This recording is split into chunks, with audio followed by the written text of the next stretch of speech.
हूँ आपके साथ चित्रा त्रिपाठी। मौलानाओं की मौजूदगी में हमारी मौजूदगी है, दूर कर रहे हैं ज्यादातर जो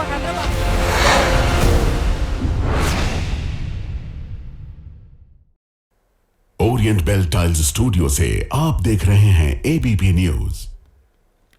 हमारे यहाँ एक कहावत है, झूठ के पांव नहीं होते। इसका मतलब है कि झूठ बोलने वाला इंसान कभी एक बात पर टिका नहीं रहता है। कभी एक बात पर बोलता है झूठ, कभी दूसरी बात पर। यही महाझूठों की पहली पहचान होती है और यही पाकिस्तान की मौजूदा वक्त में पहचान है। नमस्कार, मैं हूं चित्रा त्रिपाठी और आप देखना शुरू कर चुके हैं जनहित। पाकिस्तान के झूठ का आज पूरी तरह से पर्दाफाश हम जनहित में करने जा रहे हैं। उससे पहले ऑपरेशन सिंदूर को लेकर आज के जो बड़े अपडेट हैं उसके बारे में आपको जानकारी देती हूं। प्रधानमंत्री ने आज सुबह सीसीएस की मीटिंग की है। इसके बाद कैबिनेट की महत्वपूर्ण बैठक हुई। सूचना प्रसारण मंत्री ने युद्ध काल के दौरान मीडिया की भूमिका की तारीफ की। कल रक्षा मंत्री राजनाथ सिंह जम्मू कश्मीर में आर्मी और एयरफोर्स के बेस कैंप का दौरा करने वाले हैं। आज सरकार की ओर से जानकारी दी गई है कि 9 मई की रात को ऑपरेशन सिंदूर पार्ट 2 के तहत 23 मिनट में ही भारत ने पाकिस्तान के 11 एयरबेस को पूरी तरह से तबाह कर दिया। इस दौरान पाकिस्तान में चीन के एयर डिफेंस सिस्टम को भारत ने जाम कर दिया था, जिसकी वजह से ऑपरेशन आसानी से पूरा हुआ। इस ऑपरेशन में भारतीय वायुसेना को किसी तरह का कोई नुकसान नहीं हुआ है। अब आते हैं पाकिस्तान के झूठ पर। झूठ के पांव भले ही ना होते हों, लेकिन झूठ के सबूत, झूठ की तस्वीरें, झूठ के वीडियो और यहां तक कि झूठ के सैटेलाइट नक्शे जरूर होते हैं। और हां, सिर से पैर तक झूठ में रंगे नेता, फौजी और देश भी होते हैं। हमारा पड़ोसी देश पाकिस्तान एक ऐसा ही सर्व अवगुण संपन्न देश है। कल हमने प्रधानमंत्री नरेंद्र मोदी की एक खास तस्वीर आपको दिखाई थी, जिसमें वो वायुसेना के आदमपुर एयर बेस पहुंचे थे। उनके साथ हमारा एयर डिफेंस सिस्टम S-400 दिखाई दे रहा था तस्वीरों में। यह दिखाते हुए मैंने आपको बताया भी था कि कई बार एक तस्वीर 1000 शब्दों के बराबर आकर खड़ी हो जाती है। और अब देखिए, इस एक तस्वीर ने पाकिस्तान का धुआं धुआं कर रखा है। हमारी सेना ने 4 दिन में मिसाइलें मार मार कर जितना धुआं पूरे पाकिस्तान में उठाया, जितना धुआं उसके 9 आतंकी अड्डों और 12 सैन्य अड्डों से निकाला है, गुस्से का इतना ही धुआं अब पाकिस्तानियों के मन में पाकिस्तान की सरकार और पाकिस्तान की आर्मी को लेकर भर चुका है। पीएम मोदी की आदमपुर एयरबेस की इस एक तस्वीर ने शहबाज शरीफ सरकार और आसिम मुनीर की आर्मी का काम तमाम कर दिया है। यह तस्वीर देखने के बाद पूरे पाकिस्तान में शहबाज और आसिम मुनीर से 4 दिन की लड़ाई में उनकी परफॉर्मेंस के सबूत पाकिस्तान की जनता आवाम मांग रही है। हर गुजरते वक्त के साथ नाराजगी लगातार इनके खिलाफ बढ़ती जा रही है। पाकिस्तान को महाझूठा साबित करने के लिए आज हमारे पास बहुत सारा न्यूज कंटेंट है, लेकिन सबसे पहले पाकिस्तान सरकार और उसकी आर्मी की महामक्कारी का सबसे ताजा नमूना आपके सामने रखते हैं। 10 मई को सीज फायर के बाद से पाकिस्तान में इस तरह के कई झूठे जश्न मनाए जा रहे हैं, जिसकी तस्वीरें आप देख रहे हैं। 4 दिन में ही सरेंडर को पाकिस्तान के फतह के तौर पर पेश कर रही है सरकार। छुट भइये पाकिस्तानी नेता जुलूस निकाल रहे हैं, माहौल तैयार किया जा रहा है कि भारत को झुका दिया। और अब इस झूठ को Shahbaz Sharif and Asim Munir company official करने के लिए लग गई है। मतलब टुकड़ों टुकड़ों में मनाया जा रहा झूठ का यह जश्न अब राष्ट्रीय स्तर पर सेलिब्रेट करने की तैयारी है। पाकिस्तान सरकार 16 मई को थैंक्स गिविंग डे मनाने जा रही है। यह जलसा पाकिस्तानी आर्मी के पराक्रम को समर्पित होगा। जलसे में दुआ करके अल्लाह का शुक्रिया अदा किया जाएगा। भीड़ जुटाकर पाकिस्तान आर्मी के फर्जी शौर्य का गुणगान करने की तैयारी है। शहबाज शरीफ ने इस झूठ की बुनियाद पक्की करने के लिए पाकिस्तानियों से 16 मई को बड़ी तादाद में इकट्ठा होने की अपील भी कर डाली। लेकिन शहबाज और आसिम मुनीर के झूठ पर खुद पाकिस्तानी पत्रकार पूछ रहे हैं कि किस बात का है जश्न। पहले सबूत का वीडियो तो दिखा दो कि इंडिया से जीते कब। मक्कारी से भरे हुए हैं पाकिस्तानी हुक्मरान। इसी पर सुनिए एक पाकिस्तानी पत्रकार का यह वायरल बयान। अब शहबाज शरीफ की ये आदत है कि ये जब भी नाकाम होते हैं ना, ये मुबारकबाद दे देते हैं। जाफर एक्सप्रेस का बदतरीन इंसिडेंट पाकिस्तान के अंदर होता है और ये आदमी बाद में ऑपरेशन के बाद मुबारकबाद दे रहा होता है। इनको आदत पता है कहां से पड़ी है? ये इलेक्शन हार गए थे 8 फरवरी 2024 को और इन्हें जाली फॉर्म 47 पे जिताकर 9 तारीख को मुबारकबाद दी गई थी। ये उस वक्त से हर शिकस्त के ऊपर, हर हार और हर नाकामी के ऊपर मुबारकबाद देता है। यानी हर चीज को फॉर्म 47 की तरह देखते हैं। किस बात का जश्न? भारत ने घर में घुसकर मारा क्या इस बात का? आतंकी देश बताकर दुनिया भर में एक्सपोज कर दिया क्या इसका? या फिर 12 एयरबेस और सैन्य अड्डे तबाह कर दिए इस बात का जश्न? पाकिस्तानी आर्मी ने भारत के जिस आदमपुर एयरबेस पर मिसाइल गिराने का और S-400 को तबाह करने का दावा किया था, कल पीएम मोदी ने आदमपुर की तस्वीरें दिखाकर पाकिस्तान की पोल खोलकर रख दी। अब पूरा पाकिस्तान शहबाज शरीफ और आसिम मुनीर से पूछ रहा है कि अगर तुमने भी भारत में घुसकर जवाब दिया है तो फिर उसके सबूत दिखाओ। भारतीय सेना ने 6-7 मई की रात जब जैश और लश्कर के हेडक्वार्टर समेत 9 आतंकी अड्डे तबाह किए थे, तो अगले ही दिन ऑपरेशन सिंदूर के वीडियो और फोटो दिखा दिए गए थे। गिनती भी बता दी थी। इन हमलों में 100 से ज्यादा आतंकवादियों को मार गिराया। खुद मसूद अजहर ने कंफर्म कर दिया था कि उसका तो खानदान ही साफ हो गया। लेकिन पाकिस्तान सिर्फ हवा में डींगे हारता रहा। उसने राफेल गिरा दिए ये बातें कहता रहा। उसकी आर्मी फर्जी किस्म के इधर उधर के वीडियोस एडिट करके परोसती रही, जबकि पाकिस्तान के 9 आतंकी अड्डों से निकलते आतंकवादियों के जनाजे पूरी दुनिया देख रही थी। खुद पाकिस्तान के लोग छातियां पीटते हुए वीडियो बना रहे थे कि पाकिस्तान की कितनी बुरी दुर्गति हिंदुस्तान ने कर दी है। फिर 9 और 10 मई की रात जब भारतीय सेना ने घर में घुसकर सीधे पाकिस्तान आर्मी को ही मारा, उसके 12 एयरबेस और सैन्य अड्डों पर तबाही मचा दी, तो पाकिस्तान की यह अफरा तफरी भी दुनिया ने देखी। अगले दिन भारतीय सेना ने फिर इस स्ट्राइक के फोटो और वीडियो पूरी दुनिया के सामने रख दिए। जवाब में पाकिस्तान आर्मी ने फिर बढ़ चढ़कर दावे किए। तो इसी पर अब पूरा पाकिस्तान पूछ रहा है कि भारत के जवाब में कोई एक सबूत तो दिखा ही दो। ये हमने दावा किया कि हमने ये 2 तबाह किए हैं। उधमपुर की बेस पे जाके ये खिताब कर रहा है और देखें दुनिया को दिखाने के लिए पीछे अपने S-400 खड़ा किया और हमने इसी बेस पे S-400 की तबाही का दावा किया। मोदी ने वही S-400 अपने पीछे खड़ा किया हुआ है और कह रहा है ये देखो मेरे पीछे सही सलामत खड़ा है और देखो मैं खिताब कर रहा हूँ अपने लोगों से। वो पूरे जेस्चर दे रहा है। यहाँ में कह रहे हैं जी हम जीत गए हैं। मोदी ने तो सब कुछ हासिल कर लिया। आपका पानी उसने बंद कर दिया, आपके 50 बंदे उसने मार दिए। हम कौन सा जीत गए भाई? 71 के बाद ऐसा हुआ है कि भारत हमारे हर शहर हर बेस तक पहुंचने में कामयाब हुआ और ये मोदी अभी अपनी फौज से खिताब करके कह रहा है कि पाकिस्तान को हमने ये सबक दे दिया है कि तुम्हारा कोई भी कोना अब महफूज नहीं है। ये है जीत हमारी जो ये बगलें बजा रहे हैं कि हमने हमले किए, उसका उन्होंने पूरा एविडेंस पेश किया कि फलां जगह पे हमले हुए, ये उसके इमेजेस हैं, ये उसके एविडेंस है, ये है।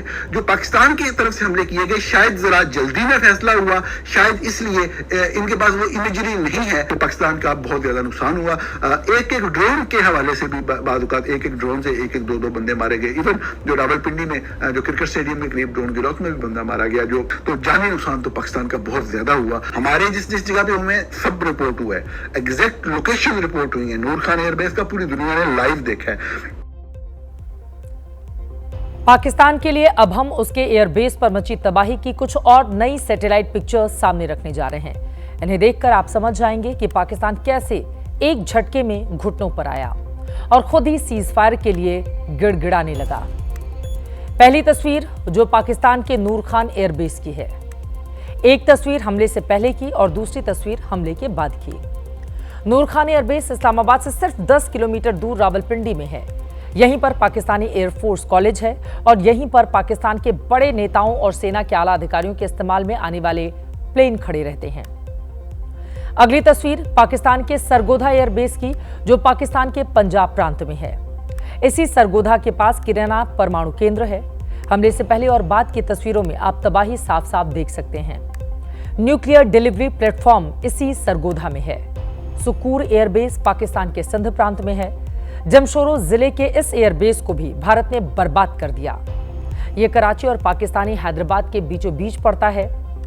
पाकिस्तान यहीं पर अमेरिका से मिले F-16 रखता है। जैकबाबाद एयरबेस भी पाकिस्तान के सिंध प्रांत में ही पड़ता है। हमले से पहले और हमले के बाद की तस्वीरों में आप हिंद की सेना की ताकत को महसूस कर सकते हैं। आतंकवाद के खिलाफ युद्ध के दौरान अमेरिकी सेना ने भी इसका प्रयोग किया था। भोलारी एयरबेस की तस्वीरें भी देखिए, एक हमले से पहले की और दूसरी हमले के बाद की। भोलारी भी पाकिस्तान के सिंध में ही पड़ता है। पाकिस्तानी नेवी एयरफोर्स की यहां मौजूदगी होती है। कराची के सुरक्षा दीवार को भारत ने एक हमले में गिरा दिया। लेकिन भारतीय सेना की इन तस्वीरों के जवाब में पाकिस्तानी आर्मी के पास दिखाने को कुछ भी नहीं है। हां, अगर कुछ है तो वो है कुछ फर्जी वीडियोस, कुछ फर्जी पीपीटी। और सुनाने के नाम पर शहबाज शरीफ और पाकिस्तानी आर्मी के सिरे से झूठे कुछ दावे भी। हमारे पास कोई विजुअल एविडेंस नहीं। इस पूरी प्रेस कॉन्फ्रेंस में एक तस्वीर नहीं दिखाई गई कि हमारा कोई फतह मिसाइल भारत के किसी जगह लगाओ। Not a single picture. मेरा यह सवाल है कि हमने बाबर जैसे एडवांस क्रूज मिसाइल क्यों इस्तेमाल नहीं किए? पाकिस्तान ने क्यों नहीं अभी तक किसी सैटेलाइट से जारी करवाया? अवाम को दें इमेजेस, अवाम का मुराल हाई होगा। मुराल हाई करना है ना अवाम का, ये तरीका है। ये नहीं है कि आप चला रहे हैं, स्लाइड चला रहे हैं जी, हम पॉपुलर हो गए हैं। मोदी साहब कामयाब है भाई, वो 100% कामयाब है। He is 200% successful. याद रखें इस चीज को, 200% सक्सेसफुल है मोदी साहब। और यहाँ पे ये जो कंफ्यूज लीडरशिप है, इसका क्या करना है? लास्ट टाइम वो कहते थे जी कि हमने, पाकिस्तान ने ये कहा लास्ट टाइम कि जी ये हमारे कवे चिड़िया मार के चले गए। इस दफा उन्होंने कहा हम आपके कवे चिड़िया नहीं मारेंगे, हम आपके बंदे मारेंगे। This is what they said. So Modi ने बेसिकली एक बैरियर तोड़ा है। ये सच सुनने के बाद क्या आपको लगता है कि 16 तारीख को शहबाज शरीफ और आसिम मुनीर के झूठे जश्न में पाकिस्तानी आवाम जाएगी? हमें कतई नहीं लगता कि जिन पाकिस्तानियों में थोड़ी भी गैरत, थोड़ी भी शर्म बाकी होगी, वो इस जलसे का हिस्सा बनेंगे। पाकिस्तान के लोग खुद कह रहे हैं कि प्रधानमंत्री मोदी 200% सक्सेसफुल हैं। आइए सक्सेस का एक और साइड इफेक्ट भी आपको दिखा देते हैं। प्रधानमंत्री मोदी ने कल आदमपुर एयरबेस जाकर पाकिस्तान को एक्सपोज किया, तो आज पाकिस्तान के प्रधानमंत्री शहबाज शरीफ भी सियालकोट की पसरूर रडार साइट पर पहुंच गए। पीएम मोदी ने S-400 के सामने खड़े होकर तस्वीरें खिंचाई। अब S-400 तो पाकिस्तान के पास है नहीं, तो शहबाज शरीफ ने आसिम मुनीर के साथ नकल करते हुए भारत की एक टैंक पर खड़े होकर तस्वीर खिंचवा ली। टैंक की तोप भी घास फूस से ढकी हुई थी। देखकर कोई पहचान भी नहीं सकता कि पता नहीं ये किस गुजरे जमाने का टैंक खड़ा किया गया है। भारतीय सेना ने पाकिस्तान के 8 एयरबेस और 3 सैन्य अड्डों के साथ सियालकोट के इस पसरूर रडार साइट पर भी हमला करके इसे तबाह कर दिया। शहबाज शरीफ और आसिम मुनीर की शक्ल यूं तो साफ दिख रही थी कि चेहरा कितना उतरा हुआ है, लेकिन शहबाज ने यहां भी प्रधानमंत्री मोदी की पूरी नकल करने की कोशिश की। जैसे कल आदमपुर एयरबेस पर प्रधानमंत्री मोदी हमारे जवानों से मिल रहे थे, भारत माता की जय के नारे लगा रहे थे, एक एक जवान से बातचीत कर रहे थे, उनका अनुभव जान रहे थे। शहबाज शरीफ ने भी हूबहू मोदी को कॉपी करने की कोशिश की। शहबाज ने भी पाकिस्तानी फौजियों से नारे लगवाए, लाइन में खड़े होकर फौजियों से प्रधानमंत्री नरेंद्र मोदी की नकल करते हुए हाथ मिलाए। लेकिन यहां मैं फिर कहूंगी कि कई बार तस्वीरें 1000 शब्दों के बराबर खड़ी हो जाती हैं। शहबाज, आसिम मुनीर और पाकिस्तानी फौजियों के लटके हुए चेहरे खुद ही बयां कर रहे थे कि इस जोश में दिखावा कितना ज्यादा है। अब दुनिया भर के वॉर एक्सपर्ट खुलकर ऑपरेशन सिंदूर को पाकिस्तान पर भारत की प्रचंड जीत बता रहे हैं। 10 मई से पहले तक भारत और पाकिस्तान में जो कुछ हो रहा था वो रात के अंधेरे में हो रहा था, लेकिन 10 मई की सुबह भारत ने पाकिस्तान के कई एयरबेस को टारगेट किया, उन्हें तहस नहस कर दिया। यह सब चल ही रहा था कि उस दिन अचानक शाम को 5:30 बजे खबर आई कि दोनों देशों में युद्ध विराम हो गया है। यह खबर ऐसी थी कि हिंदुस्तान में किसी को भी इस पर विश्वास नहीं हो रहा था। लोग मान नहीं पा रहे थे कि ऐसा कुछ भी हो सकता है, लेकिन सच यही था, युद्ध विराम का फैसला दोनों देश ले चुके थे। अमेरिका ने सबसे पहले इसे लीक किया और तभी से एक चर्चा सोशल मीडिया पर जोर शोर से रही कि क्या भारत ने कुछ ऐसा कर दिया जिसकी उम्मीद पाकिस्तान क्या पूरी दुनिया को नहीं थी। क्या भारत की कार्रवाई में पाकिस्तान के परमाणु ठिकाने को नुकसान पहुंचा है? क्या पाकिस्तान में न्यूक्लियर रेडिएशन हो रहा है? पाकिस्तान के किराना हिल्स का रहस्य क्या है? क्या पाकिस्तान में कुछ ऐसा हुआ है जो छिपाया जा रहा है? सोशल मीडिया पर पाकिस्तान के परमाणु की चर्चा इतनी ज्यादा क्यों हो रही है? इन सवालों का सच जानने की दिलचस्पी इस वक्त पूरी दुनिया को है।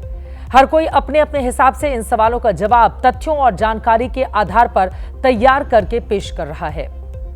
हमने भी इन सवालों का जवाब तलाशने की कोशिश की है। सबसे पहले आप इन 3 चेहरों को गौर से देखिए। इन 3 चेहरों ने सोशल मीडिया की उस थ्योरी को अपने रहस्यमयी बयानों से न सिर्फ हवा दी बल्कि अटकलों का बाजार खुला छोड़ दिया। पहली तस्वीर भारत के एयर मार्शल ए के भारती की है, दूसरी पाकिस्तान की सेना के लेफ्टिनेंट जनरल अहमद शरीफ चौधरी और तीसरा चेहरा अमेरिकी स्टेट डिपार्टमेंट के प्रवक्ता टॉमी पिगट। इन तीनों के सामने पिछले 3 दिनों में परमाणु ठिकाने पर हमले की खबर को लेकर सवाल पूछे जा चुके हैं, लेकिन संयोग देखिए, किसी का जवाब एक शब्द भर में है, किसी का एक वाक्य में सिमटा हुआ है और किसी का ऐसा लगता है कि टालमटोल रवैया कि यह सवाल कैसे आ गया। और इसीलिए सवाल उठ रहे हैं कि क्या कुछ ऐसा है जिसका सच पाकिस्तान दुनिया के सामने आने नहीं देना चाहता। Thank you for telling us that Kirana Hill houses some nuclear installation. We did not know about it. We've not hit Kirana Hill, whatever is there. Nuclear facility को किराना के करीब जो है उन्होंने हिट किया है। हाल हमें तो मालूम है कि ये फॉल्स है, मगर इंटरनेशनल कंजम्पशन के लिए मैं चाहूँगा कि आप अपना इसके ऊपर कॉन्टेक्ट कीजिए। False US sent a team to Islamabad or Pakistan following the reports that there have been leaks of nuclear radiation in some of the secured Pakistani sites. I have nothing to preview on that.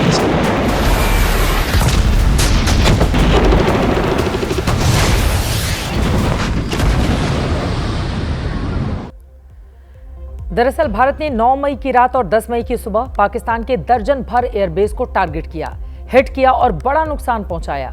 ये पाकिस्तान के उन अलग अलग airbase की तस्वीरें हैं जहां भारत ने हमला किया था, मिसाइलों से हिट किया गया था। उस दिन भारत की इस मार से पाकिस्तान बुरी तरह से छटपटा गया था। उसी दौरान हमारी सेना ने पाकिस्तान पर सबसे बड़ा वार किया। पाकिस्तान के सबसे सुरक्षित एयरबेस में से एक सरगोधा एयरबेस पर भारत ने निशाना साधा। इस दौरान वहां पर भारी विस्फोट हुआ। सरगोधा एयरबेस तहस नहस हो गया। बताया जाता है इसी सरगोधा की एक पहाड़ी पर, जो कि यहां से 8 से 9 किलोमीटर की दूरी पर है, वहां पाकिस्तानी वायुसेना का बेस है। किराना इलाके को पाकिस्तान का संवेदनशील परमाणु सेंटर माना जाता है। किराना में पाकिस्तान का अंडरग्राउंड परमाणु केंद्र है। यहाँ पहाड़ी के नीचे कई सुरंगें हैं। पाकिस्तान इस इलाके में हल्के परमाणु परीक्षण कर चुका है। ये सैटेलाइट तस्वीरें पाकिस्तान के उसी किराना पहाड़ी और उसके आसपास की हैं। सोशल मीडिया के स्कूल की जो थ्योरी है उसके मुताबिक भारत ने जब सरगोधा को टारगेट किया तो पाकिस्तान में हड़कंप मच गया। पाकिस्तान ने अमेरिका से युद्ध रोकने की गुहार लगाई, परमाणु सेंटर के तबाह होने की आशंका जताई। हालांकि इस बात की कोई पुष्टि नहीं करता, लेकिन सोशल मीडिया पर अलग अलग तरह की जानकारी इसकी ओर इशारा कर रहे हैं। 11 मई से ही सोशल मीडिया पर वीडियो शेयर कर लोग दावा कर रहे हैं कि इसी हमले ने पाकिस्तान को पीछे हटने पर मजबूर किया है। अमेरिका की मदद से पाकिस्तान ने भारत से युद्ध विराम की गुहार लगाई। इस दौरान सोशल मीडिया पर एक थ्योरी चल पड़ी है कि पाकिस्तान के इस परमाणु सेंटर से रेडिएशन हो रहा है, जिसके बाद अमेरिका हरकत में आया। एक चिट्ठी भी वायरल होने लगी है। हालांकि इस चिट्ठी में अंग्रेजी की इतनी स्पेलिंग मिस्टेक है कि इसे पहली नजर में ही आप फर्जी मान सकते हैं, लेकिन खबर वायरल थी, लिहाजा सोशल मीडिया पर रेडिएशन थ्योरी को लोग तेजी से शेयर करते हुए चले गए। सोशल मीडिया की थ्योरी इसके बाद और आगे बढ़ी। दावा किया गया कि पाकिस्तान में अमेरिका का एक स्पेशल विमान उतरा है, जिसमें अमेरिकी परमाणु विशेषज्ञ हैं और वो रेडिएशन का पता लगाने पहुंचे हैं। दावा तो यह भी किया गया कि 11 मई को मिस्र से स्पेशल विमान के जरिए बोरॉन लाया गया, जो परमाणु आपात स्थितियों में उपयोग होने वाला एक महत्वपूर्ण पदार्थ है, जिसका इस्तेमाल परमाणु रिएक्शन को नियंत्रित करने में किया जाता है। वैसे एयर डाटा से इन दोनों दावों की बहुत हद तक पुष्टि भी होती है। पाकिस्तान में एक के बाद एक आ रहे भूकंप के झटके भी कई शक पैदा कर रहे हैं। अब आपके मन में सवाल होगा कि अगर भारत ने हमला किया है तो भारत मान क्यों नहीं रहा, और पाकिस्तान ने जैसे बाकी एयरबेस पर हमले की बात मानी है, उसने किराना पर हमले की बात क्यों नहीं स्वीकारी है। हमने सोशल मीडिया पर चल रही परमाणु थ्योरी को समझने के लिए देश के अलग अलग बड़े रक्षा विशेषज्ञों से बातचीत की है। इसके बारे में हमको अटकलें नहीं लगानी चाहिए। जो है उसके बारे में हमारे जो फौजें हैं, हमारे जो रक्षा मंत्री हैं, जो हमारे प्रधानमंत्री हैं, उनको मालूम है कि क्या हो रहा है क्या नहीं हो रहा है, और हमें ये बात वहीं पर छोड़ देनी चाहिए। भारत की इस मामले में मैं कहूँगा कि जो भारत की सुरक्षा है उसमें हम अपनी ओवर एंजाइटी में किसी भी तरह से कोई समझौता ना करें। किराना हिल्स उधर पाकिस्तान का और न्यूक्लियर फैसिलिटीज़ है और कमांड सेंटर भी है, इसलिए वो भी बहुत सेंसिटिव है। उसके नज़दीक में कुछ हुआ वो एयरबेस, तो मेरे ख्याल से पाकिस्तान ने अमेरिका को कहा, देखिए भारत इतने नज़दीक आया है, इधर तक आया है, इधर भी आ सकता है, ये बेहद खतरनाक है, तो कुछ करना है। भी अफवाहें, जो भी तथ्यहीन जो रिपोर्ट्स हैं उसे भारत के सेनाओं के द्वारा पूरी तरीके से रिजेक्ट किया जा चुका है। और जाहिर है कि भारत का जो न्यूक्लियर ट्रैक रिकॉर्ड है वो इम्पेकेबल है, वो जिम्मेदारी से भरा है। भारत के न्यूक्लियर बिहेवियर की जो क्रेडिबिलिटी है वो बहुत ऊंची है। और भारत जाहिर है कि अपने न्यूक्लियर डॉक्ट्रिन में इस बात को स्पष्ट रूप से कह चुका है कि भारत न्यूक्लियर नो फर्स्ट यूज़ की नीति पर चलता है। और जाहिर है कि भारत इसको लेकर के पूरी तरीके से कमिटेड है। रेडिएशन ज़रूर इस समय हवा में है, इसीलिए वो इजिप्ट से पाकिस्तानी मंगवा रहे हैं बोरॉन कार्बाइड। इसका प्रयोग किया जाता है रेडिएशन को अब्जॉर्ब करने में। दूसरी चीज़ ये है कि 1 जनवरी हर साल को पाकिस्तान और हम जानकारी आपस में साझा करते हैं कि भाई मेरी न्यूक्लियर फैसिलिटी जहाँ है तेरी वहाँ पर है, एक दूसरे पर हमला नहीं करेंगे। लेकिन हो सकता है कि पाकिस्तान ने झूठ बोला, हमेशा की तरह झूठ बोलते हैं। अब जनहित के दर्शकों को एक जानकारी दे दें कि भारत और पाकिस्तान ने साल 1988 में एक समझौता किया था, जिसके तहत दोनों देश हर साल 1 जनवरी को अपने परमाणु प्रतिष्ठानों की न सिर्फ जानकारी साझा करते हैं, बल्कि समझौते के मुताबिक दोनों देश एक दूसरे परमाणु केंद्र पर हमला नहीं कर सकते। इसीलिए सोशल मीडिया पर जो चर्चा चल रही है उस पर भरोसा बिल्कुल ना करें। इस मामले में सेना जो कह रही है उसी पर हम सबको भरोसा करना चाहिए। उधर अमेरिकी राष्ट्रपति डोनाल्ड ट्रंप ने जब पहले दिन 10 मई को भारत पाकिस्तान में सीज फायर का पोस्ट किया था, तब उन्होंने परमाणु युद्ध से बचाने की बात कही थी। वैसे दुनिया में सिर्फ 9 देश ही हैं जिनके पास परमाणु बम हैं। फेडरेशन ऑफ अमेरिकन साइंटिस्ट के मुताबिक रूस के पास 5449, अमेरिका के पास 5277, चीन के पास 600, फ्रांस के पास 290, ब्रिटेन के पास 225, भारत के पास 180, पाकिस्तान के पास 170, इजराइल के पास 90, उत्तर कोरिया के पास 50 परमाणु हथियार हैं। यानी 2025 की शुरुआत तक 9 देशों के पास लगभग 12,331 परमाणु हथियार थे। भारत जल, थल और वायु तीनों तरफ से परमाणु शक्ति संपन्न राष्ट्र है। भारत के पास बड़े परमाणु बम हैं। भारत ने नो फर्स्ट यूज की पॉलिसी अपना रखी है, लेकिन पाकिस्तान में ऐसी कोई नीति नहीं है। पाव भर के एटम बम की धमकी देता पाकिस्तान अब हाल देखिए कि खुद की जमीन में दबाकर रखे गए एटम बम उसकी नींद उड़ाते हुए दिखाई दे रहे हैं। दरअसल 71 की लड़ाई में पाकिस्तान के 93,000 सैनिकों ने भारत के आगे सरेंडर किया था, जिसकी तस्वीरें आपके सामने हैं। जनरल नियाजी की ये तस्वीरें देखकर पाकिस्तानी आज भी शर्म से पानी पानी हो जाते हैं। भारत जब जब यह तस्वीर दिखाता है, पाकिस्तान की बोलती पूरी तरह से बंद हो जाती है। हमें लगता है कि पाकिस्तान को उसकी हैसियत दिखाने के लिए भारत के एल्बम में रहीमयार खान एयरबेस की यह तस्वीर भी ऐड कर लेनी चाहिए। 9-10 मई की रात पाकिस्तान के जिन एयरबेस को भारत ने तबाह किया था, पाकिस्तान का रहीमयार खान एयरबेस भी उनमें से एक था। यह गड्ढा पाकिस्तान को हमेशा याद दिलाएगा कि ऑपरेशन सिंदूर उसके लिए क्या था। भारत के खिलाफ आतंकी साजिशें करने का अंजाम क्या रहा और भारतीय सेना ने कितनी बुरी तरह सीधे छाती पर चढ़कर पाकिस्तान को जबरदस्त तरीके से पीटा। यह गड्ढा उसे याद दिलाएगा कि अपनी हरकतें बंद नहीं की तो फिर पूरे पाकिस्तान में ऐसे गड्ढे होते रहेंगे और उसमें आतंकवादी दफन भी किए जाएंगे। दुश्मन का दोस्त दुश्मन ही होता है, यह कहावत पाकिस्तान के साथ हालिया तनाव के दौरान भी अब साबित हो गई है। हमारा पड़ोसी पाकिस्तान, जिसे आतंकिस्तान कहना ही ज्यादा मुनासिब है, उसके 9 आतंकी ठिकानों को भारतीय सेना ने बर्बाद किया तो पाकिस्तान के साथ साथ 2 और देशों को मिर्ची लग गई। ये देश हैं चीन और तुर्की। दोनों की बौखलाहट की वजह क्या है, इसे सबूत से समझिए। आप मेरी एक और जमीन पर बेजान made in China missile PL-15 को देख रहे हैं, दूसरी ओर तुर्की का जमींदोज ड्रोन यीहा है। पहले बात चाइनीज मिसाइल की, जिसे पाकिस्तानी एयरफोर्स ने चीन के ही लड़ाकू विमान PF-17 से भारत की ओर दागा, लेकिन यह पंजाब के होशियारपुर में बेदम होकर जमीन पर गिर पड़ी। इसके अलावा भी तमाम मेड इन चाइना पाकिस्तानी मिसाइलों को हमारे एयर डिफेंस सिस्टम ने हवा में ही नाकाम कर दिया। इससे पहले हमारी वायुसेना लाहौर में Chinese air defence system HQ-9 को भी तबाह कर चुकी थी। जाहिर है सस्ता और कम टिकाऊ चाइनीज माल की तरह चीन की पाकिस्तानी मिसाइल PL-15 ने भी बेवक्त दम तोड़ दिया। बाकी पाकिस्तान की ओर से तुर्की में बने ड्रोन के झुंडों का क्या हश्र हुआ होगा, इसे समूची दुनिया ने देखा है। एक एक ड्रोन को हमारी छोटी दूरी के एयर डिफेंस सिस्टम ने हवा में ही मार गिराया। इनमें पाकिस्तान को तुर्की से मिले यीहा ड्रोन के पक्के सबूत भी मिल चुके हैं।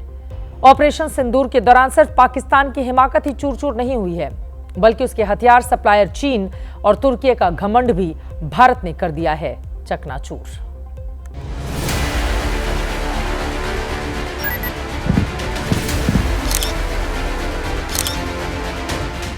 यह drones are of Turkish origin, चाहे वो टर्किश ड्रोन्स हो या और कहीं के भी ड्रोन्स हो। हमारे काउंटर यूएस सिस्टम, हमारे ट्रेन एयर डिफेंस ऑपरेटर्स पूरी तरह सक्षम हैं।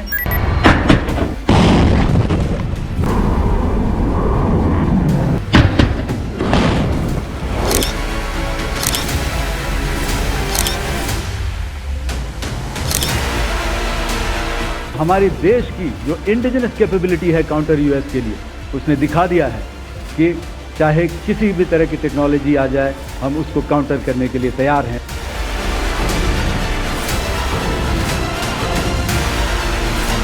Some of the results achieved in countering the enemy threat vectors is the probable enemy PL-15 missile, which is of Chinese origin.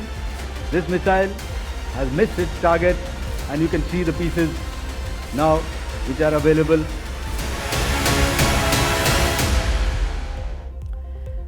हमारी सेना ने पाकिस्तान के आतंकी ठिकानों को तबाह किया। जवाब में सीमा पार से हमारी सेना और नागरिकों को निशाना बनाने की नापाक कोशिश हुई तो भारत के शूरवीरों ने दुश्मन के फौजी ठिकानों को बर्बाद कर दिया। और इतना ही नहीं, आतंकिस्तान के मददगार चीन और तुर्की के हथियारों की हैसियत भी मिट्टी में मिला दी। ऐसे में पाकिस्तान के दोनों ही बारूदी सप्लायर बिलबिला गए हैं। इनकी दुखती नस को भारत ने दबाए ही नहीं बल्कि पूरी तरह से काट दिया है। इस पर दुश्मन के दोस्तों ने खूब रोना धोना मचाया। सच यह है कि ऑपरेशन सिंदूर के दौरान एक और हमारी सेनाएं दुश्मन को पस्त करने में जुटी थीं, तो दूसरी ओर दुश्मन के दोस्त चीन और तुर्की की मीडिया के झूठे दावों की पोल भी खोली जा रही थी, क्योंकि पाकिस्तानी मीडिया के साथ साथ चीन और तुर्की के सरकारी भोंपू भी हमारी झूठी तबाही के झुंझुने बजा रहे थे। ऐसा इसलिए क्योंकि पाकिस्तान के सारे चाइनीज और टर्किश हथियार युद्ध क्षेत्र में ढेर हो गए। अब जानना यह भी जरूरी है कि चीन और तुर्की हमारे दुश्मन को कौन कौन से हथियार देते हैं। तो Stockholm International Peace Research Institute यानी कि सिप्री के मुताबिक पिछले 5 सालों में चीन ने पाकिस्तान के 81% हथियारों की आपूर्ति की है। इनमें J-10C और JF-17 जैसे लड़ाकू विमान, PL-15 हवा से हवा में मार करने वाली मिसाइल, CH-4 और विंग लुंग 2 ड्रोन और HQ-9, HQ-16 और FN-16 जैसे एयर डिफेंस सिस्टम हैं। इसके अलावा पाकिस्तान ने हंगोर कैटेगरी की 8 पनडुब्बियों के लिए साल 2015 में चीन से डील की थी। साथ ही दोनों ने मिलकर अल खादिर टैंक भी बनाए हैं। इनमें PL-15 missile, HQ-9 air defence system और JF-17 लड़ाकू विमान को कैसे हिंद की सेना ने बर्बाद किया है, यह खबर पाकिस्तान और चीन को ही नहीं बल्कि पूरी दुनिया को मालूम है। अब जरा तुर्कियों से पाकिस्तान को मिले हथियारों का हिसाब भी दिखा देते हैं, जो हमारे दुश्मन का दूसरा बड़ा हथियार सप्लायर है। तुर्की ने बीते कुछ सालों में पाकिस्तान को बारकटर TB2, यीहा और अकिंची जैसे ड्रोन दिए। ड्रोन के अलावा पाकिस्तान और तुर्की 5वीं पीढ़ी के कान विमान पर भी काम कर रहे हैं। साथ ही तुर्की ने हमारे दुश्मन को anti tank guided weapon system भी दिए। पाकिस्तानी नौसेना ने तुर्की से 4 जहाजों की डील की थी, जिसमें से एक उसे मिल चुका है, तो तुर्की से ही पाकिस्तान को फ्लीट टैंकर भी मिला है। चीन और तुर्की किसी भी देश से हथियार बेचने के लिए आजाद हैं, लेकिन क्या उन्हें इस बात का इल्म नहीं है कि उनके हथियारों का इस्तेमाल पाकिस्तान आतंकी गतिविधियों में कर रहा है? जाहिर है मालूम जरूर होगा। ऐसे में प्रधानमंत्री नरेंद्र मोदी का यह संदेश चीन और तुर्की को भी जरूर सुनना चाहिए, जो मूलतः पाकिस्तान के लिए है, लेकिन इसमें उसके मददगारों के लिए भी इशारा साफ साफ है। पाकिस्तानी फौज, पाकिस्तान की सरकार जिस तरह आतंकवाद को खाद पानी दे रहे हैं, वो एक दिन पाकिस्तान को ही समाप्त कर देगा। पाकिस्तान को अगर बचना है तो उसे अपने टेरर इंफ्रास्ट्रक्चर का सफाया करना ही होगा। इसके अलावा शांति का कोई रास्ता नहीं है। भारत का मत एकदम स्पष्ट है। टेरर और टॉप एक साथ नहीं हो सकते। टेरर और ट्रेड एक साथ नहीं चल सकते और पानी और खून भी एक साथ नहीं बह सकता। यही वजह है कि अब भारत में दुश्मन के दोस्तों का बायकॉट ट्रेंड कर रहा है। अब आप पाकिस्तान के मददगारों से भारत के कारोबार का अंक गणित भी देखिए, जो अगर रुक गया तो इन देशों को पाकिस्तान का साथ देना बहुत महंगा पड़ सकता है। भारत ने पिछले साल यानी 2024-25 में चीन से 113.45 बिलियन डॉलर का आयात किया, तो उसे हमारा निर्यात सिर्फ 14.25 बिलियन डॉलर का रहा। ऐसे में सोचिए, भारत ने चीन से सामान खरीदना बंद कर दिया तो एक झटके में उसे कितना तगड़ा नुकसान होगा। इसी तरह से भारत ने तुर्की से अप्रैल 2024 से फरवरी 2025 के दौरान 2.84 बिलियन डॉलर का आयात किया, जबकि उसे हमारा निर्यात 5.2 बिलियन डॉलर का ही रहा। भारत तुर्की से मार्बल, सेब, सोना, सब्जियां, चूना, सीमेंट, खनिज तेल, रसायन, मोती, लोहा और इस्पात खरीदता है। भारत ने पहलगाम आतंकी हमले के जवाब में पाकिस्तान और उसके अवैध कब्जे वाले कश्मीर में 9 आतंकी ठिकानों के खिलाफ ऑपरेशन सिंदूर चलाया, तो तुर्की और अजरबैजान 2 देश ऐसे थे जो पाकिस्तान के साथ खड़े थे। ऐसे में अब उस अजरबैजान से भी हमारे कारोबार का हिसाब आपको जरूर देखना चाहिए। अप्रैल 2024 से फरवरी 2025 के बीच हमने अजरबैजान से 19.3 करोड़ डॉलर का आयात किया, तो उसे हमारा निर्यात 8.60 करोड़ डॉलर का रहा। भारत अजरबैजान से पशु चारा, जैविक रसायन, आवश्यक तेल, इत्र, कच्ची खालें और चमड़े जैसी चीजें खरीदता है। ये तो कारोबार की बात हो गई, लेकिन हर साल बड़ी तादाद में भारतीय पर्यटक तुर्की और अजरबैजान घूमने जाते हैं, जिन्होंने अगर जाना बंद कर दिया तो उनके खजाने को बड़ा नुकसान तय मानिए। पर्यटकों की संख्या से पहले तुर्की में शूट हुई फिल्मों को ही देख लीजिए। इनमें एक था टाइगर, रेस 2, दिल धड़कने दो, गुरु और टाइगर जिंदा है जैसी ब्लॉकबस्टर फिल्में शामिल हैं। जबकि अजरबैजान में भी वरुण धवन और सारा अली खान की फिल्म कुली नंबर 1, आयुष शर्मा की रुस्लान और तमिल सुपरस्टार अजीत कुमार की विदा मुरियाची की शूटिंग भी हो चुकी है। पिछले साल यानी 2024 में भारत से करीब 3,30,000 लोग तुर्की घूमने के लिए गए थे, तो अजरबैजान जाने वाले भारतीयों की तादाद लगभग 2,43,000 थी। दोनों देशों ने हमारे पर्यटकों से 4,000 करोड़ रुपए से ज्यादा की कमाई की है। 6-7 मई की रात भारत की मिसाइल स्ट्राइक में पाकिस्तान के 100 से ज्यादा आतंकवादी भी मारे गए थे। भारत की सेना से लेकर प्रधानमंत्री मोदी तक 100 आतंकवादियों के मारे जाने की पुष्टि कर चुके हैं।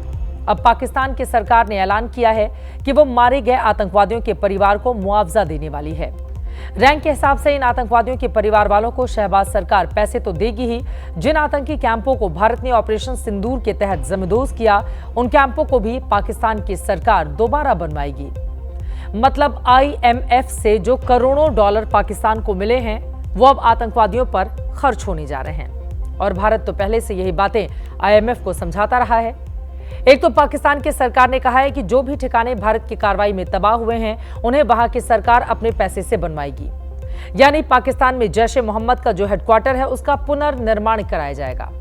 पहले लादेन के पैसे से मसूद ने इसे बनवाया था, जिससे 6 मई की रात भारत ने खंडहर बना दिया। मसूद को दूसरा फायदा यह होगा कि पाकिस्तान की सरकार ने मृतकों के लिए 1-1 करोड़ के मुआवजे का ऐलान किया है। इस हिसाब से मसूद को 14 करोड़ पाकिस्तानी रुपए मिलेंगे। मसूद के परिवार और करीबी मिलाकर कुल 14 लोग भारत की कार्रवाई में मारे गए। फिल्म रईस का एक डायलॉग है, धंधे से बड़ा कोई धर्म नहीं होता। डायलॉग भले ही शाहरुख खान का हो, लेकिन इसके ब्रांड एम्बेसडर बनकर निकले हैं अमेरिकी राष्ट्रपति डोनाल्ड ट्रंप। धंधे के लिए ट्रंप ने अमेरिका की सख्त पहचान को भी कमजोर कर दिया है। सऊदी अरब के रियाद की इन तस्वीरों ने जियोपॉलिटिक्स में सनसनी मचा दी है। अमेरिकी राष्ट्रपति डोनाल्ड ट्रंप बीच में हैं, उनके दाईं ओर सऊदी के प्रिंस मोहम्मद बिन सलमान खड़े हैं, बाईं ओर सीरिया के नेता अहमद अल-शरा खड़े हैं। नेता के तौर पर अहमद अल-शरा की पहचान नई है। ट्रंप के बगल में खड़ा यह शख्स कुछ महीनों पहले तक अमेरिका के लिए आतंकवादी था, जिसे अबू मोहम्मद अल गोलानी नाम से जाना जाता था। अमेरिका ने अल-शरा पर $1 करोड़ का इनाम भी रखा था, लेकिन आज उसी अमेरिका का राष्ट्रपति अल-शरा के साथ फोटो शूट करा के मुस्कुरा रहा है। ट्रंप की यह मुस्कुराहट उन अमेरिकी सैनिकों की शहादत का अपमान है जो अल-शरा के आतंकी अभियान का निशाना बने। अमेरिका के इतिहास में यह दूसरी बार है जब किसी राष्ट्रपति ने ऐसे शख्स से बात की जो आतंकी संगठनों का हिस्सा रहा है। इससे पहले रोनाल्ड रीगन ओवल ऑफिस में अफगान मुजाहिदों की मेहमान नवाजी कर चुके हैं। बताया जा रहा है ट्रंप और अहमद अल-शरा की मुलाकात कराने में सऊदी अरब के प्रिंस की बड़ी भूमिका रही। ट्रंप के पास प्रिंस सलमान की बात टालने का विकल्प भी नहीं था, क्योंकि सवाल धंधे का था। अमेरिका और सऊदी ने $142 अरब की डिफेंस डील साइन की है। सऊदी अरब अमेरिका में कुल $600 अरब का निवेश करने जा रहा है, लेकिन इस ट्रेड की जो कीमत अमेरिका ने चुकाई है वो आज पूरी दुनिया के सामने है। यही ज्ञान ट्रंप दुनिया को बेच रहे हैं, जिसकी सबसे ताजा मिसाल है भारत पाकिस्तान तनाव। कल ट्रंप रियाद में सऊदी इन्वेस्टमेंट फोरम में बोल रहे थे, जहां से एक बार फिर से ट्रंप ने खुद को शांति दूत दिखाने की कोशिश की। भारत पाकिस्तान में हुए सीजफायर का क्रेडिट लेकर मुंह मियां मिट्ठू बनते रहे। I don't like war. Just days ago, my administration successfully brokered a historic ceasefire to stop the escalating violence between India and Pakistan, and I used trade to a large extent to do it. I said, fellas, come on, let's make a deal. Let's do some trading. Bharat और पाकिस्तान के बीच cease fire के ऐलान को 4 दिन ही बीते हैं, लेकिन Trump की क्रेडिट की भूख इतनी तीव्र है कि 4 बार खुद को शांति दूत वो बता चुके हैं। 10 मई को शाम 5:25 पर ट्रंप ने सोशल मीडिया पर पोस्ट कर दावा किया कि उन्होंने भारत पाकिस्तान के बीच सीज फायर करवा दी। 12 मई को रियाद निकलने से पहले ट्रंप ने खुद को क्रेडिट दिया। यही बात रियाद पहुंचकर दोहराई और रियाद से निकलते हुए फिर से ट्रंप ने यही राग अलापा है। ट्रंप 4 नहीं 4000 बार सीज फायर का क्रेडिट ले ले, लेकिन सच झूठ नहीं हो जाएगा। कल ही आदमपुर एयरबेस से प्रधानमंत्री मोदी ने ट्रंप और पाकिस्तान को 2 टूक संदेश दिया था। अगर पाकिस्तान ने फिर से आतंकी गतिविधि या सैन्य दुस्साहस दिखाया तो हम उसका मुंह तोड़ जवाब देंगे। ये जवाब अपनी शर्तों पर अपने तरीके से देंगे। प्रधानमंत्री मोदी ने जो संदेश दिया उसे कुछ देर के बाद ही विदेश मंत्रालय ने सरल शब्दों में परिभाषित कर दिया, ताकि किसी को कोई संदेह ना रह जाए। कथित शांति का चोला ओढ़े दूतों के मंसूबे कामयाब नहीं होने पाए। सुनिए। हमारा लंबे अरसे से यही राष्ट्रीय पक्ष रहा है कि भारतीय केंद्र शासित प्रदेश जम्मू और कश्मीर से संबंधित किसी भी मुद्दे को भारत और पाकिस्तान को द्विपक्षीय तरीके से ही हल करना है। इस स्थिति में कोई बदलाव नहीं हुआ है। जैसा कि आप जानते हैं, लंबित मामला केवल पाकिस्तान द्वारा अवैध रूप से कब्जा किए गए भारतीय क्षेत्र को खाली करने। ऑपरेशन सिंदूर से पाकिस्तान सहमा हुआ है। उसके हुक्मरानों की खुली आंख से जो सपने देख रहा था वो टूट चुके हैं। यही वजह है कि सीज फायर के बाद पाकिस्तान ने कब्जे में रखे भारतीय जवान को तत्काल प्रभाव से वापस भेज दिया है। 21 दिन बाद भारत मां का लाल अपने वतन लौटा है। करीब 500 घंटे दुश्मन की मांद में रहकर शेर घर आया है। ये तस्वीरें अटारी बॉर्डर की हैं, जहां से आज बीएसएफ जवान पूनम कुमार शॉ पाकिस्तान से लौटकर भारत की सीमा में दाखिल हुए। जैसे ही पूनम के वतन वापसी की खबर आई, पश्चिम बंगाल के हुगली में उनके घर पर जश्न शुरू हो गया। एक दूसरे को मिठाई खिलाकर खुशियां मनाई गई। 21 दिन से जवान पूनम के परिजनों के चेहरे पर जो मायूसी छाई थी, वो मुस्कुराहट में तब्दील हो गई। धन्यवाद करता हूँ केंद्र सरकार से और सेंट्रल सरकार से कि मेरा लड़का वापस आ गया। बहुत खुशी की बात है। और इसके आगे हम क्या बोल सकते हैं, जो भी केंद्र सरकार जो किया है वो अच्छा ही किया है। पहली बार 10:30 बजे उनके सीओ साहब का फोन आया था कि सर ने फोन किया था कि पीके साहब सही सलामत इंडिया आ गए हैं और मैं बहुत जल्द उससे आपकी बात कराता हूँ। फिर 12 बजे मेरे हस्बैंड का फोन आता है, मैं बोल रहा हूँ पीके साहब मैं सही सलामत हूँ, टेंशन मत लो। फिर वीडियो कॉल की तो बहुत दाढ़ी वाड़ी बढ़ गई थी, ऐसे वो बहुत ही ठीक है, फिजिकली पूरा ही फिट है। मुख्यमंत्री ममता बनर्जी ने जवान पूनम की रिहाई पर खुशी जाहिर करते हुए पोस्ट किया तो नेता विपक्ष शुभेंदु अधिकारी बीएसएफ ऑफिस पहुंच गए, जहां अटारी से जवान पूनम को लाया गया। दरअसल हुगली के रहने वाले पूनम कुमार शॉ पंजाब के फिरोजपुर में सीमा पर तैनात थे। 23 अप्रैल को गलती से पाकिस्तान की सीमा में चले गए थे, तभी से पाकिस्तानी रेंजर्स के कब्जे में थे। इसके बाद पहलगाम के इंतकाम के लिए ऑपरेशन सिंदूर लॉन्च किया गया। भारतीय सेना के पराक्रम के बाद पाकिस्तान पहले ही बैकफुट पर था। सीज फायर होने के बाद डीजीएमओ स्तर पर बातचीत शुरू हुई और पाकिस्तान बीएसएफ जवान पूनम शॉ को छोड़ने को मजबूर हुआ। और अब आज का जनहित मंत्र। अक्सर दुनिया आपको कसौटी पर परखती है, सवाल उठाती है जिनके जवाब देना जरूरी नहीं होता। आलोचना को कभी भी अपने लक्ष्य में बाधा नहीं बनने दें। ऐसे लोगों की बातों से घबराना नहीं है। खेल में दर्शक शोर मचाते हैं, खिलाड़ी नहीं, और खिलाड़ी का फोकस सिर्फ और सिर्फ जीत पर ही होता है, शोर पर नहीं। इसी के साथ जनहित में आज के लिए बस इतना ही।